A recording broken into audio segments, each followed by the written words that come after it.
Naalala ko po yung kwento ng isang nanay. Sinama niya yung kanyang anak sa mall. Sabi ng kanyang nanay, "Anak, kahit anong mangyari, huwag kang bibitiw sa palda ko para hindi ka mawala."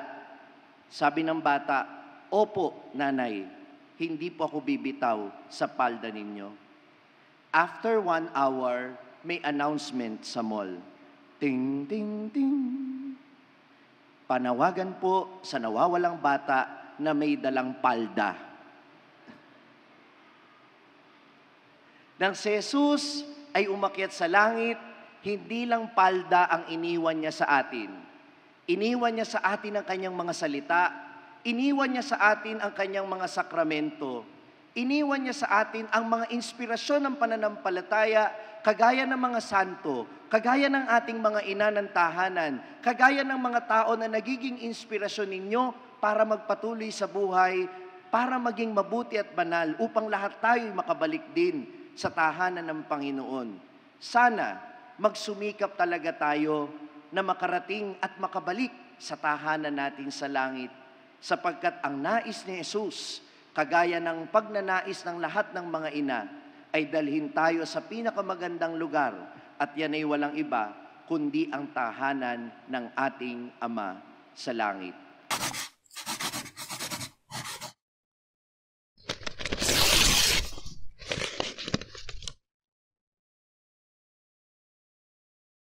Inyo ang Panginoon.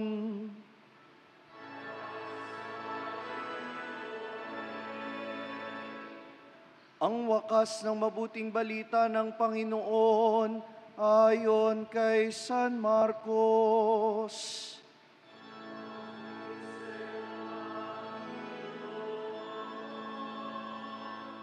Noong panahong iyon, nagpakita si Jesus sa 11 at sinabi sa kanila, "Humayo kayo sa buong sanlibutan at ipangaral ninyo sa lahat ang mabuting balita. Ang sumampalataya ay mabibinyagan, ang sumampalataya at mabinyagan ay maliligtas, ngunit ang hindi sumampalataya ay parurusahan. Ang mga sumasampalataya ay magtataglay ng ganitong tanda ng kapangyarihan. Sa pangalan ko ay magpapalaya sila ng mga demonyo at magsasalita ng ibang wika. Sila'y hindi maaano dumampot man ng ahas o uminom ng lason, at gagaling ang mga may sakit na mapatungan ng kanilang mga kamay." Pagkatapos magsalita sa kanila, ang Panginoong Hesus ay iniakyat sa langit at lumuklok sa kanan ng Diyos. Humayo nga ang mga alagad at nangaral sa lahat ng dako. Tinulungan sila ng Panginoon sa gawaing ito. Pinatotohanan niya ang salitang kanilang ipinangaral sa pamamagitan ng kapangyarihang gumawa ng manghimala na ipinagkaloob niya sa kanila. Ang mabuting balita ng Panginoon.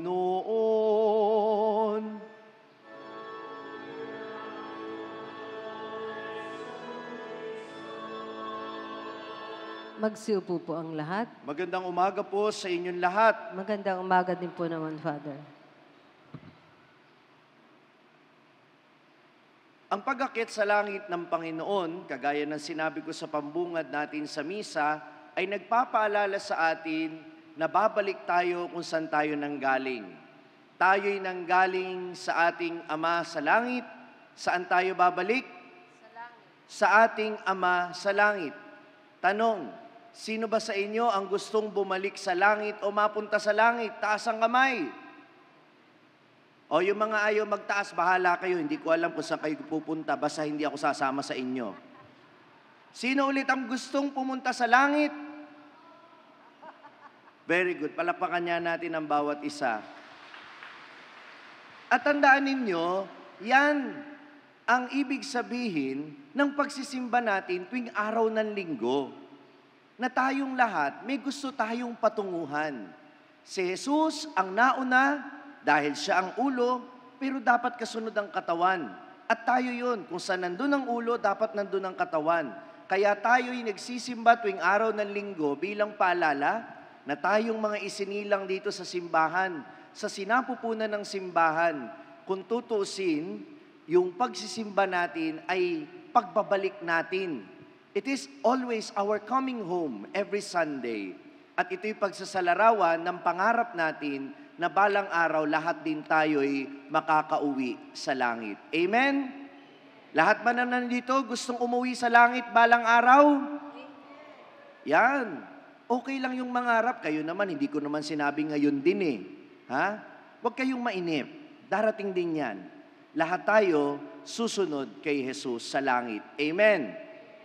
Huwag niyong aalisin sa isip niyo yan, pangarapin niyo yan palagi.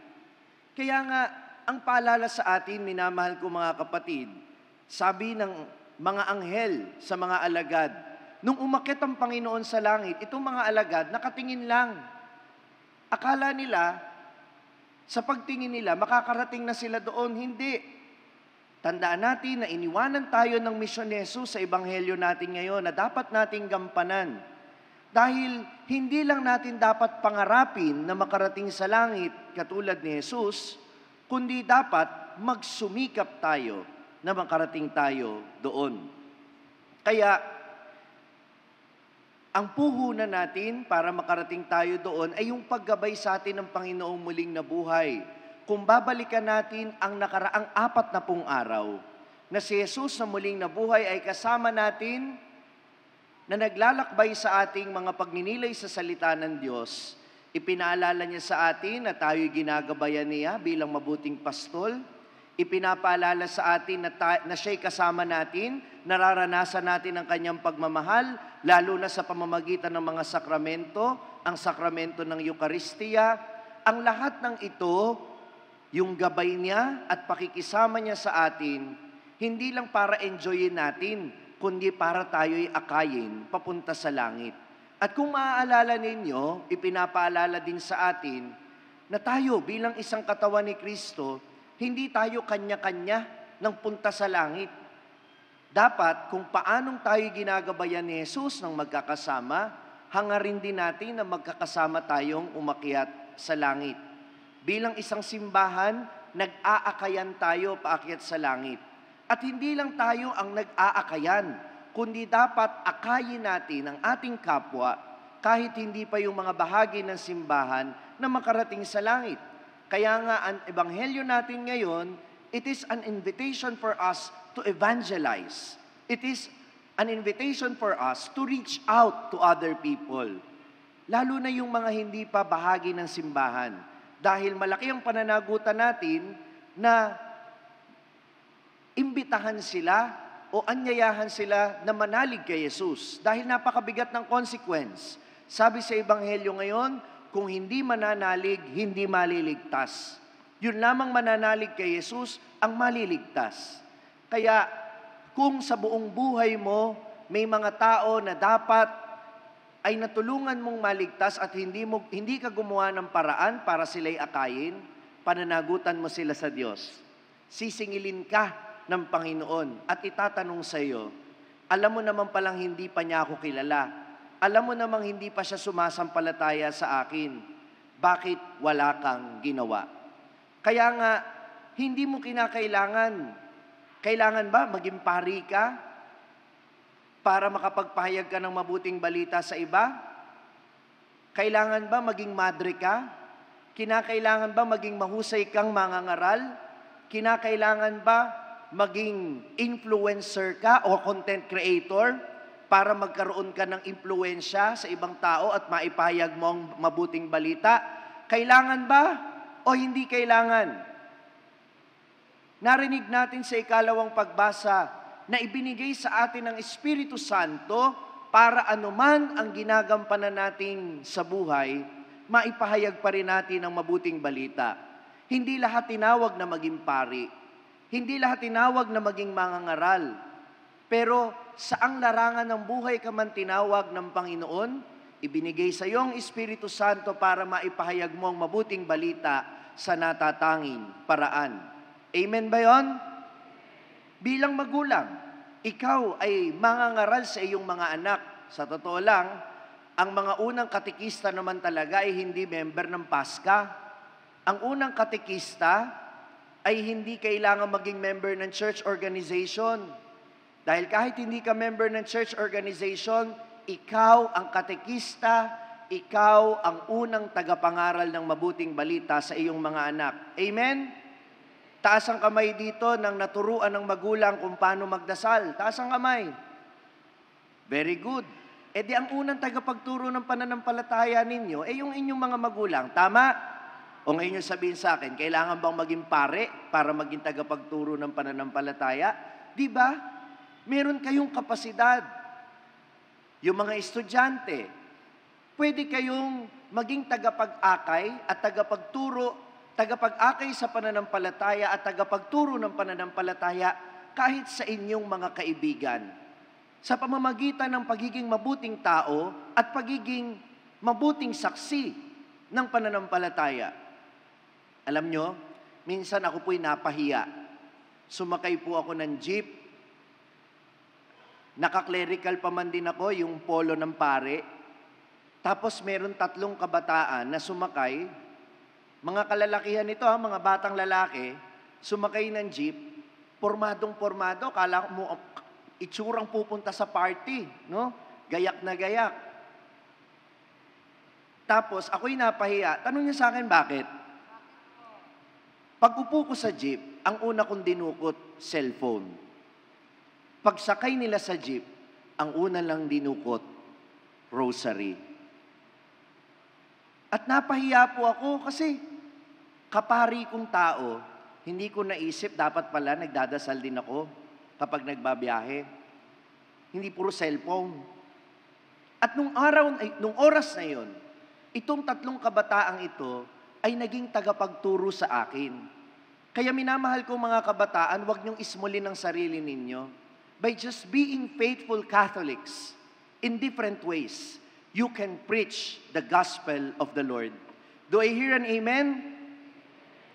At kahit kayo sa inyong pinagtatrabahuhan, hindi nyo napapansin yung simpleng pagdadasal ninyo bago ninyo gawin yung trabaho ninyo, yung pagiging tapat ninyo sa gawain ninyo, nakikita na kayo'y mabuting Katoliko, you are inspiring other people.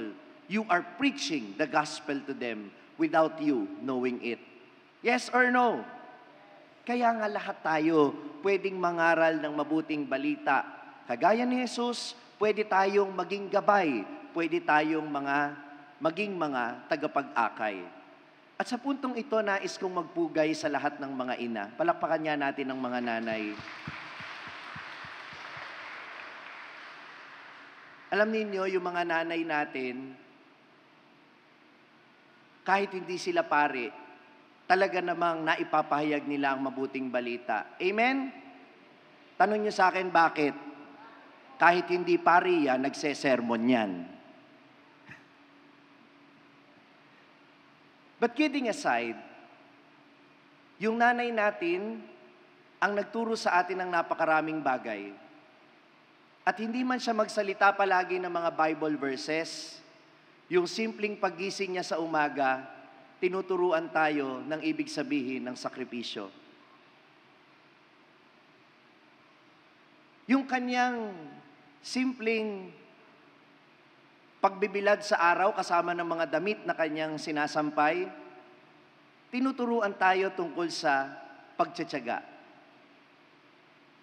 At yung kanyang simpleng panalangin na kung minsan ay hindi natin naririnig, ang totoo, madalas kapag nagdasal ang mga nanay, hindi naman para sa sarili, kundi para sa kanyang pamilya. Tama o mali? At dito natin makikita ang pag-ibig ng Diyos na gusto tayong akayin pabalik sa Kanya. Kaya ang mga nanay natin, parang yung ibong inakay. Bakit ba tinawag na ibong inakay? Kasi ang ina, tagapag-akay. Ang gusto ng ating mga ina, dalhin tayo sa mas magandang lugar. Katulad ni Jesus na gusto tayong dalhin sa tahanan ng kanyang ama. Kaya sana ang bawat inay maging inspirasyon natin na tayo ay inaakay pabalik sa ating Panginoon. Naalala ko po yung kwento ng isang nanay. Sinama niya yung kanyang anak sa mall. Sabi ng kanyang nanay, "Anak, kahit anong mangyari, huwag kang bibitiw sa palda ko para hindi ka mawala. Sabi ng bata, opo, nanay, hindi po ako bibitaw sa palda ninyo. After 1 hour, may announcement sa mall. Ting, ting, ting. Panawagan po sa nawawalang bata na may dalang palda. Nang si Jesus ay umakyat sa langit, hindi lang palda ang iniwan niya sa atin. Iniwan niya sa atin ang kanyang mga salita. Iniwan niya sa atin ang kanyang mga sakramento. Iniwan niya sa atin ang mga inspirasyon ng pananampalataya, kagaya ng mga santo, kagaya ng ating mga ina ng tahanan, kagaya ng mga tao na nagiging inspirasyon ninyo para magpatuloy sa buhay, para maging mabuti at banal, upang lahat tayo'y makabalik din sa tahanan ng Panginoon. Sana magsumikap talaga tayo na makarating at makabalik sa tahanan natin sa langit, sapagkat ang nais ni Jesus, kagaya ng pagnanais ng lahat ng mga ina, ay dalhin tayo sa pinakamagandang lugar, at yan ay walang iba kundi ang tahanan ng ating Ama sa langit.